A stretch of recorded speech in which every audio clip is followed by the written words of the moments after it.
అక్కడి నుంచి ఆయన స్టార్ట్ అయింది. ముందే మాట్లాడారు కదండి ప్రవీణ్, మరణానికి ముందే మాట్లాడిన వీడియో మీద ఈయన కేసు ఫైల్ చేసినట్టున్నారు.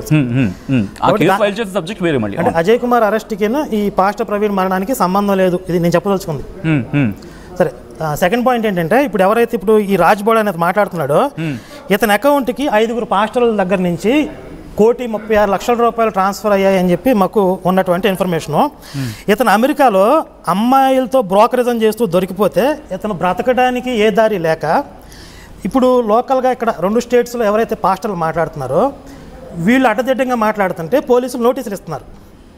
మీరు చెప్తున్న వాటికి ఆధారాలు తీసుకురండి అని చెప్పి నోటీసులు ఇస్తున్నారని చెప్పి ఈ పాస్టర్లు అందరూ ఏం చేశారంటే, నువ్వు ఈ కేసుని ఈ విధంగా జనాల్లో రెచ్చగొట్టే విధంగా నువ్వు అమెరికాలో ఉన్నావు కాబట్టి నీకు నోటీసులు ఇవ్వడం, పోలీసులు ఇమీడియట్ రియాక్ట్ అవ్వడం నీకు ఇబ్బంది ఉండదు కాబట్టి నువ్వు అక్కడ కూర్చొని నీ నోటికి వచ్చిందల్లా వాగు అని చెప్పి 5 పాస్టర్ల నుండి నాకున్న ఇన్ఫర్మేషను 1,36,00,000 రూపాయలు ట్రాన్స్ఫర్ అయింది ఇతని అకౌంట్కి వీళ్ళ వైఫ్ అకౌంట్కి కూడా.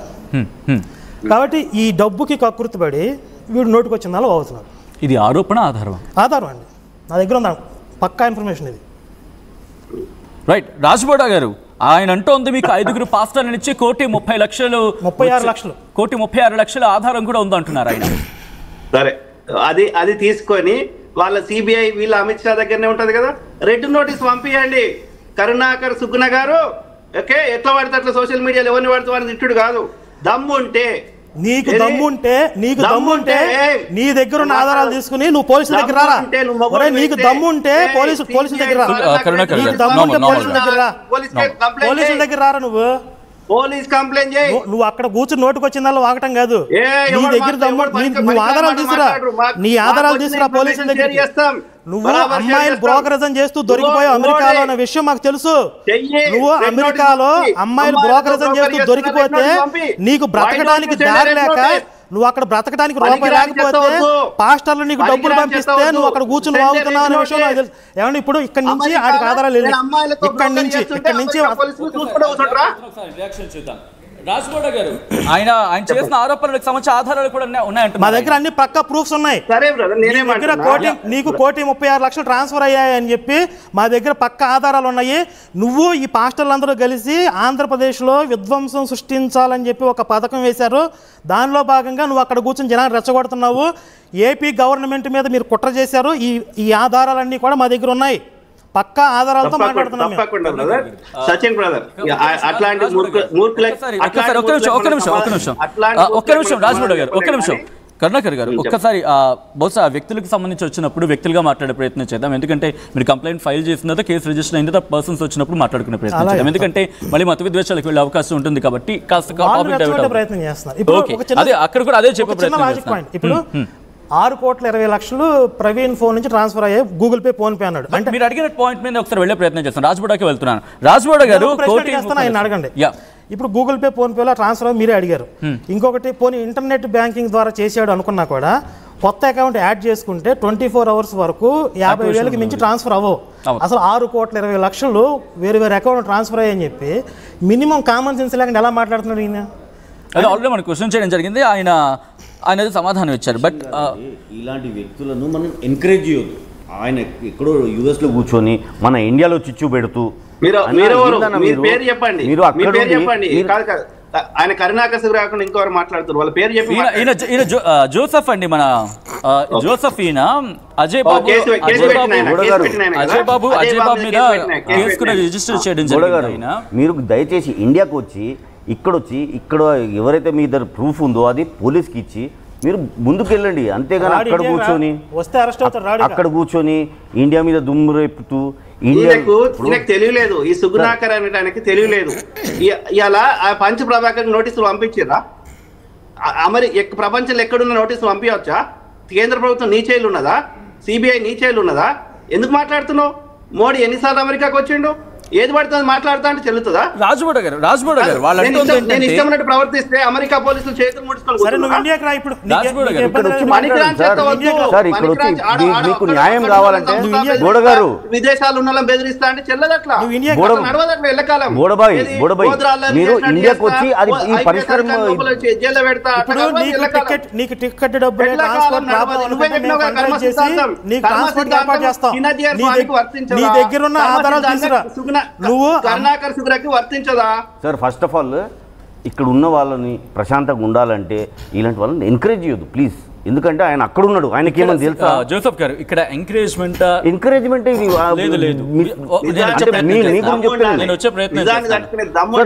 నిజాన్ని మీరు ఇక్కడ చెప్పండి సార్, ఎవరు వద్దంటారా?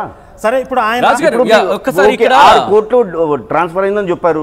1 డేలో 6 కోట్లు ట్రాన్స్ఫర్ అవుతారు అండి. ఈ గూగుల్ పేలో కానీ, ఫోన్పేలో కానీ, నెట్ బ్యాంకింగ్లో కానీ కొంచెం సెన్స్ ఉండాలి సార్. సార్ మీరు నాకన్నా ఎక్కువ చదువుకున్నారు, నాకన్నా పెద్దవాళ్ళు, నాకన్నా మంచివారు. రాజు గారు ఇట్లా మాట్లాడతారు పిచ్చి పిచ్చి మాటలు. ఇక్కడ కనకర్ సుగుణ క్వశ్చన్ రైజ్ చేశారు. మీకు 1,30,00,000 అంశానికి సంబంధించి ఆయన దగ్గర ఆధారాలు ఉన్నాయంటూ కూడా చెప్పుకొస్తున్నారు. సో దీని మీద మీరు క్లారిటీ ఇస్తారా? తప్పకుండా బ్రదర్. ఆయనకి ఏ ఆధారం ఉన్నా సరే అది అమెరికా పోలీసులకు కానీ, ఇండియా పోలీసులకు కానీ ఆయన కంప్లైంట్ ఇవ్వండి, నాకు నోటీస్ పంపండి. సింపుల్. పబ్లిక్ లో అవేర్నెస్ తీసుకొస్తున్నా. ఇప్పుడు ఆయన ఏం చేస్తున్నాడు? పబ్లిక్ లో చెప్పుకో, ఎవడొద్దంటలేడు. పనికిరాని చెత్తవద్దు, అయితే కంప్లైంట్, లేదంటే సోషల్ మీడియాలో చెప్పుకో. నేను ఎప్పుడు ఏం చేయాలో తెలుసు, నీ పని చేసుకో, ఎవడొద్దంటలేడు. నువ్వు 9:30 వరకు ఆ శవన్ ప్రవీణ్ బ్రదర్ అని కాదు, అది ఎవరిదో తెలియని టైంలో అంతకంటే ముందే నువ్వు సోషల్ మీడియాలో పోస్ట్ పెట్టిన వాడివి. నువ్వేం చెప్తావు నాకు? ఏంటండి నువ్వు అప్పుడు ఏ రోజు నువ్వు పోస్ట్ పెట్టినావు ప్రవీణ్ బ్రదర్ చచ్చిపోయాడు? ఏ రోజు పెట్టాను చెప్పు? ఏ రోజు పెట్టాను చెప్పు, నువ్వు చెప్పు. నా ఫేస్బుక్ లో చూసుకో, వెళ్ళి నా ఫేస్బుక్ లో వెళ్ళి చూసుకో. మళ్ళీ తర్వాత డిలీట్ చేసిండు. డిలీట్ చేసిన అందరి దగ్గర ఉన్నాయి అవి. నేను డిలీట్ చేసాను, రుజువు చేస్తావా? నేను అన్ని ఆధారాలు రేపటి నుంచి ఇంకెక్కువ పెడతావు. పెట్టు. నీకన్నా నేను ఎక్కువ పెడతా కదా. నీ బ్యాంక్ స్టేట్మెంట్ అనేది తెస్తావు. నీ అకౌంట్ కి 1 కోటి. నువ్వు అమ్మాయిలు బ్రోకరేజ్ చేసి దొరికిపోలేదు. నువ్వు పెట్టుకో. నువ్వు అమ్మాయిలు బ్రోకరేజ్ చేసి అమెరికా దొరికిపోలేదు. అమెరికా పోలీసు అరెస్ట్ చేయలేదు నిన్ను. ఆధారం పెట్టు. ఆధారాలు ఉన్నాయి నా దగ్గర పక్కా ఇన్ఫర్మేషన్ ఉంది. నువ్వు అమెరికాలో బ్రోకరేజ్ చేసి దొరికిపోతే, నువ్వు బ్రతకడానికి దారి లేకపోతే పాస్టర్లో ఇక్కడ నుంచి నీకు ఇప్పుడు ఈ ఇష్యూ అప్పగించి 1,36,00,000 నీ అకౌంట్ ట్రాన్స్ఫర్ అయింది. మాకు తెలుసు. 5 పాస్టర్లు ఉన్నారు. వాళ్ళు 5 పాస్టర్లు చందాలు వేసుకుని నీకు 1,36,00,000 ట్రాన్స్ఫర్ చేశారు. ఒక్క నిమిషం జోసెఫ్ గారు, నేను రాజుబోడ గారు ఒక్క నిమిషం. మీరు 5 వ్యక్తుల గురించి ఇక్కడ మీరు ప్రస్తావించడం జరుగుతోంది. కంప్లైంట్ ఇచ్చే ప్రయత్నం చేయలేదా? ఎందుకంటే ఇక్కడ మళ్ళీ ఇదే ఇష్యూ వస్తుంది, మళ్ళీ డిస్టర్బెన్స్ క్రియేట్ అవుతుంది కాబట్టి వెళ్ళి కంప్లైంట్ ఇచ్చే ప్రయత్నం చేయలేదా? చేయబోతున్నారు. మాకు అనుమానాలండి, ఆయన క్లియర్ చేయమనండి. మాకు ఇన్ఫర్మేషన్ ఉంది. దాని గురించి చర్చ జరుగుతోంది. రాజుబోడ గారు కూడా అదే క్వశ్చన్ చేయడం జరిగింది. రాజుబోడ గారు ఒక్క నిమిషం. ఇప్పుడు అతను ఒక క్రైమ్ స్టోరీ లేదు ఒక్క నిమిషం. రాజుబోడ గారు మీరు ఒక ఆరోపణలు లేకపోతే అనుమానం వ్యక్తం చేశారు, దాని మీద మీరు క్వశ్చన్ అడిగారు. ఇప్పుడు నాకు అదే క్వశ్చన్ నేను అడిగినప్పుడు క్లారిటీ తీసుకునే ప్రయత్నం చేస్తున్నాను. మళ్ళీ మీ దగ్గరకు వస్తాను నేను. అనుమానాలు అనే పేరుతో అమిత్ షా అంటున్నాడు, చిన్నజీర స్వామి అంటున్నాడు, ఎంపీల పేర్లు చెప్తున్నాడు. ఈ అనుమానాల పేరుతో వీళ్ళ పేర్లు చెప్పినప్పుడు వాళ్ళ పరువుకి భంగం కదా, వాళ్ళకి వ్యక్తిగతంగా నష్టం జరగదా? ఇప్పుడు వ్యక్తిగత స్వేచ్ఛ అని మాట్లాడుతున్నాడు. వ్యక్తిగత స్వేచ్ఛ ఎంతవరకు? వ్యక్తిగత స్వేచ్ఛతో నీ ఇష్టం వచ్చినట్లుగా మాట్లాడి ఇష్టం వచ్చిన వ్యక్తుల మీద ఆరోపణలు చేసేసి, పోనీ నీకు ఏదన్నా సామాజిక బాధ్యత ఉన్నవాడు అయితే అక్కడ కూర్చొని రెచ్చగొట్టడం కాకుండా నువ్వు ఇండియాకి వస్తే నీ ట్రాన్స్పోర్ట్కి ఎంత అవుతుందో చెప్తే, పోనీ నీ ఖర్చులకి ఇప్పుడు పోలీస్ డిపార్ట్మెంట్ నీ తరపున మేము సహాయం తీసుకుంటాం, లేకపోతే మేమే సొంతంగా ఫండ్ రైజ్ చేసైనా సరే నీ ట్రాన్స్పోర్ట్ ఏర్పాటు చేస్తాం. నీ దగ్గర ఆధారాలు తీసుకొచ్చి పోలీస్ డిపార్ట్మెంట్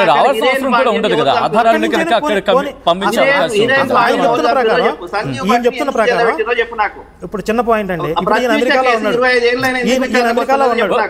మీరు అమెరికాలో ఒక ప్రశ్న అడిగినవ్వండి. ఇప్పుడు ఏం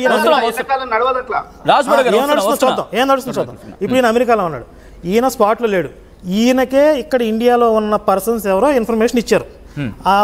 ఎవరైతే ఆ పర్సన్స్ ఇన్ఫర్మేషన్ ఇచ్చారో అసలు ఆయనకి ఇవ్వాల్సిన అవసరం ఏంటి? ఆయన సిబిఐ ఇన్వెస్టిగేషన్ ఆఫీసరా? వీళ్ళు డైరెక్ట్గా పోలీస్ డిపార్ట్మెంట్కి సబ్మిట్ చేస్తే ఇక్కడ ఆధారాలు ఇక్కడ ఎవిడెన్స్ ఇక్కడ ఇచ్చేస్తే కేసు క్లోజ్ అయిపోద్ది కదా, ఎవరు దోషులను పట్టుకుంటారు కదా. ఈయనకి తీసుకెళ్ళి అప్పగించాల్సిన అవసరం ఏంటి? అసలు ఈయన ఏంటి అసలు ఈ కేసుకు సంబంధించి? అది ఎక్కడ అసలు లాజికల్గా ఏమన్నా ఉండాలి కదా. ఓకే, అంటే మీరు అంటుంది ఏంటంటే ఈ కేసుకి సంబంధించి ఒక ఇన్ఫర్మేషన్ మీకు తనకు వెళ్ళిందంటే ఆ ఇన్ఫర్మేషన్ క్రాస్ చెక్ చేసుకుని అనేది ఫస్ట్ క్వశ్చన్ మీది, రైట్? అసలు ఎవరన్నా వ్యక్తులు ఇతనికి ఇన్ఫర్మేషన్ ఇచ్చారని చెప్తున్నాడు కదా, ఇతనికి ఇవ్వాల్సిన అవసరం వాళ్ళకి ఏంటి అంటున్నా. ఇప్పుడు ఇతను ఏమైనా పాస్టరా లేకపోతే క్రైస్తవ సంఘాలకి ఏమైనా ప్రతినిధి? పోనీ ఈ విషయం మీద ఇక్కడ లోకల్గా పెద్ద పెద్ద పాస్టర్లు ఉన్నారు, వాళ్ళు ఫైట్ చేస్తున్నారు, తీసుకెళ్ళి వాళ్ళకే ఇవ్వచ్చు కదా. ఇతనికంటే ఎక్కువ అరెస్ట్ అయిన అజయ్ కుమార్ ఎక్కువ అరిశాడు, జాన్ బెన్నీ లింగం ఎక్కువ అరిశాడు, లేకపోతే అభినయ్ దర్శన్ ఎక్కువ మాట్లాడుతున్నాడు. ఇక్కడ ఎంతోమంది మాట్లాడే స్పీకర్లు ఉన్నారు, పాస్టర్లు ఉన్నారు, ఫైట్ చేసే వాళ్ళు ఉన్నారు. ఇది ప్రమాదం అని క్లియర్గా కనబడుతున్న హత్య అనే విధంగా మాట్లాడే పాస్టర్లు ఉన్నారు. ఈ పాస్టర్లకే తీసుకెళ్ళి ఇవ్వచ్చు కదా, ఇక్కడున్న పోలీస్ డిపార్ట్మెంట్కి ఎవిడెన్స్లు ఇవ్వచ్చు కదా. ఎక్కడో అమెరికాలో కూర్చొని ఈయనకి తీసుకెళ్ళి అప్పచెప్తారు ఎవరన్నా? దానివల్ల వాళ్ళు సాధించేది ఏంటి? ఇప్పుడు పోనీ నాకు పలానా ఇన్ఫర్మేషన్ ఉంది, ఇదిగో ఆధారం అని చెప్పి ఈయన బయట పెడుతున్నాడా? నోటికి వచ్చిందల్లా వాగుతున్నాడు. నోటికి వచ్చిందల్లా వాగే క్రమంలో ఏం చేస్తున్నాడు? రెండు మతాల మధ్య గొడవలు పెడుతున్నాడు. ఇప్పుడు చిన్నజీవి స్వామి అన్నాడు, ఆయన హిందుత్వానికి సంబంధించి ఒక స్వామీజీ, అంటే ఈ హత్య హిందువులు చేశారంటున్నాడు, కాసేపు ఏమో క్షుద్ర పూజలు చేశారంటున్నాడు. అసలు మీరు మొత్తం ఇన్సిడెంట్లో ఓవరాల్గా చూస్తే ముస్లిం వర్గానికి సంబంధించిన వాళ్ళు వార్నింగ్ ఇచ్చారు ప్రవీణ్కి. లేదు సరే వాళ్ళ పక్కన ముస్లిం అనకండి, ఒక మంచి పేరు చెప్పండి. ఆయన పేరు షమి. ఇస్లాం మతానికి అంటే హిందూ మతానికి సంబంధించిన పెద్దలకి అంటగడుతున్నాడు కాబట్టి నేను అసలు జరిగింది వేరే రిలీజియన్ గురించి థ్రెటనింగ్ అని చెప్తున్నా. ఇంకొకటి క్రిస్టియానిటీలోనే ఉన్నటువంటి రంజిత్ తోఫీర్ కూడా పాస్టర్ ప్రవీణ్ని వార్నింగ్ ఇచ్చాడు, తలకాయ తీసుకురామని చెప్పి. వార్నింగ్ ఇచ్చిన సార్ పేరు చెప్పండి చాలు, రంజిత్ తోఫీర్ పాస్టర్ ఆయన పేరు, పాస్టర్ రంజిత్ తోఫీర్. వీళ్ళు ఎవరైతే వార్నింగ్ ఇచ్చారో వాళ్ళని వదిలేసి ఒకవేళ ఆరోపణలు చేస్తే వాళ్ళ మీద చేయాల్సింది, వాళ్ళ మీద మాట్లాడాల్సింది పోయి ఏ సంబంధం లేనటువంటి హిందువులకు అంటగట్టి ఇక్కడ లోకల్గా ఉన్న వాళ్ళు మాట్లాడితే ఆరోపణలు ఇట్లా నిరాధారమైన ఆరోపణలు చేస్తే పోలీసులు ఆధారాలు అడుగుతున్నారు కాబట్టి వాళ్ళు పిలిపిస్తున్నారు కాబట్టి స్టేషన్కి. ఇప్పుడు జాన్ బెన్నీ లింగం నేను ఓచకోతలకు వస్తా అన్నాడు, అతను స్టేషన్కి పిలిపించారు. నేను జనాన్ని చూసి రెచ్చిపోయాను, నాకు అంత సీన్ లేదన్నాడు. అలాగే ఎవరెవరైతే హత్య అని చెప్పి బలంగా జనాన్ని మిస్గైడ్ చేశారో వాళ్ళందరినీ పోలీసులు పిలిపించారు, మీరు ఆధారాలు ఇవ్వండి మీరు చెప్తున్నటువంటి ఆరోపణలకి అని చెప్పి. కాబట్టి ఇక్కడ ఉన్న వాళ్ళని పోలీసులు స్టేషన్కి పిలిపించి ఆధారాలు అడుగుతున్నారు కాబట్టి ఇతను అమెరికాలో కూర్చున్నాడు కాబట్టి అమెరికాలో కూర్చున్న వ్యక్తిని ఇప్పుడు పిలిపించడం సాధ్యం కాదు కాబట్టి నువ్వు నోటికొచ్చిందల్లా వాగు, వాళ్ళ మీదకు తోచెయ్యి. ఆంధ్రప్రదేశ్ ప్రభుత్వం మీద కుట్రంది ఇందులో. అలాగే హిందువుల మీదకి క్రైస్తవులను రెచ్చగొట్టి ఓచకోతలకు వస్తా అన్నారు కదా, ఈ ఓచకోతలు కోసేటటువంటి